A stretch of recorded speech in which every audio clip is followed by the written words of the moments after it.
Maharashtra today 24 news सत्य परिस्थितीचा सविस्तर आढावा।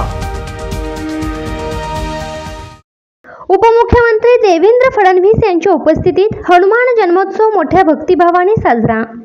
हनुमान चालीसा ट्रस्टच्या वतीने श्री हनुमान जन्मोत्सव निमित्त आज मंगळवार दिनांक 23 एप्रिल 2024 रोजी सामूहिक हनुमान चालीसा पठण कार्यक्रम हनुमान गड येथे आयोजित करण्यात आला होता।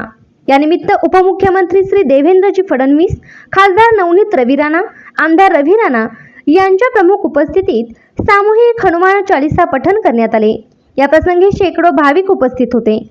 महाराष्ट्र टुडे मराठीसाठी ब्युरो रिपोर्ट अब्दुल शाफिक, अमरावती। आजच महाराष्ट्र टुडे 24 न्यूजला सबस्क्राइब करा आणि सत्य परिस्थितीचा सविस्तर आढावा पहा।